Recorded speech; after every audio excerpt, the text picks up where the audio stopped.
wabarakatuh. Perkenalkan, nama saya Ahmad Ananda Bagus Wicaksono dari kelas 9E. Di sini saya mau menceritakan cerita perjalanan Nabi Nuh alaihi salam.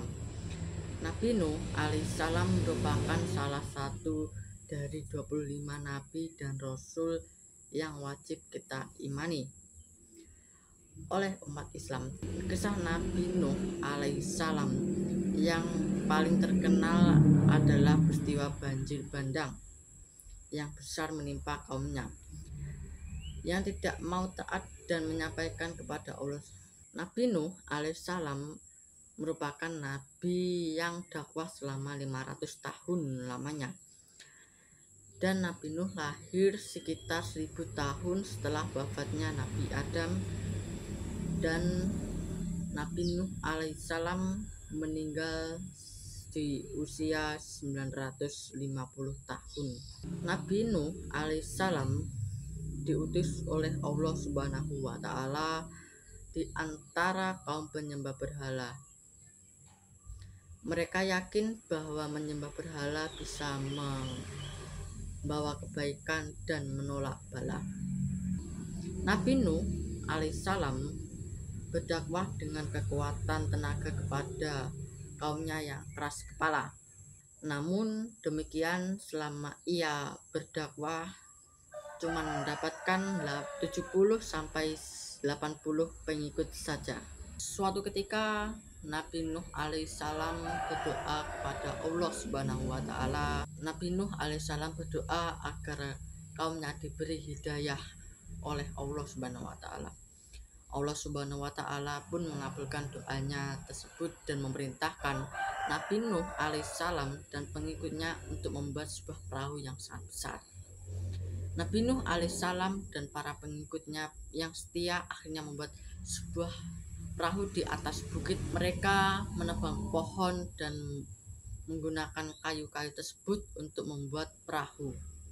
Kaum Nabi Nuh alaihissalam yang keras kepala malah mengolok-ngolok, bahkan mereka berani melempari batu dan pasir atau tanah liat kepada Nabi Nuh alaihissalam atau para pengikutnya yang setia karena pekerjaan tersebut. Setelah perahu Nabi Nuh alaihissalam selesai, beliau kemudian mengajak seluruh kaumnya untuk masuk ke dalam perahu, dan Nabi Nuh juga tidak lupa untuk membawa hewan-hewan atau jenis binatang. Masing-masing disajikan untuk setiap jenis. Selain itu, Nabi Nuh alaihissalam juga membawa benih-benih tumbuhan, masing-masing disajikan untuk setiap jenisnya. Selain itu, Nabi Nuh alaihissalam membawa benih tumbuhan agar supaya kelak nanti bisa berkembang biak hewan atau maupun tumbuhan. Tiba-tiba awan pun mulai mendung, disusul oleh suara gemuruh halilintar. Hujan pun mulai turun sangat deras. Konon tak datang reda sampai 3 hari 3 malam lamanya. Kapal Nabi Nuh alaihissalam mulai terangkat karena air mulai membanjiri daratan. Tidak ada tempat yang aman selain dari kapal Nabi Nuh alaihissalam. Hujan pun terus selama 40 hari 40 malam. Setelah itu hujan mulai reda setelah 150 hari dan air mulai surut.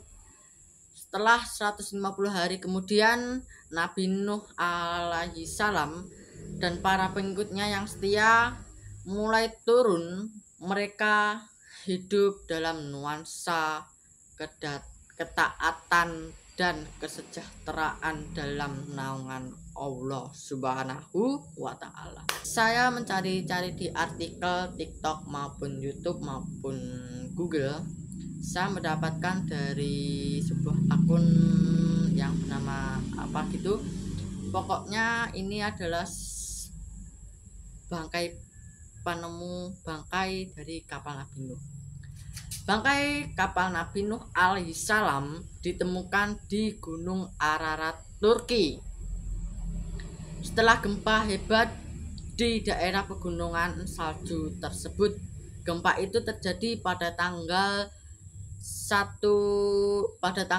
2 Mei 1988. Diteliti lagi, kapal tersebut terbuat dari kayu purba yang sudah punah dan ukurannya sangat besar sekali. Menurut para ahli, kapal Nabi Nuh alaihissalam terkubur di Gunung Ararat, Turki selama 5.000 tahun.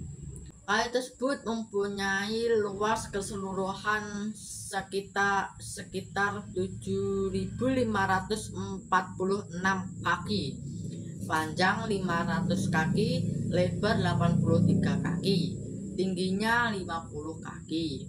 Kapal tersebut dapat menampung 100.000 manusia. Dr. Whitcomb menyebutkan kapal tersebut dapat mengangkut sekitar 4.600 unggas dan 6.300 reptil serta 2.500 amfibi. Sisanya manusia dari kaum Nabi Nuh alaihissalam. Para sarjana pun berpendapat bahwasanya perahu tersebut dibangun di daerah Selupan, berada di daerah selatan Irak, dan akhirnya terdampar di daerah utara Turki karena terseret arus sejauh 520 km. Setelah peristiwa itu, Nabi Nuh alaihissalam mendapatkan gelar Ulul Azmi.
يا أيها الذين آمنوا كتب عليكم الصيام كما كتب على الذين من قبلكم لعلكم تتقون أياما معدودات فمن كان منكم مريضا أو على سفر فعدة من أيام أخر وعلى الذين يطيقونه فدية طعام مسكين فمن تطوع خيرا فهو خير له وأن تصوموا خير لكم إن كنتم تعلمون شهر رمضان الذي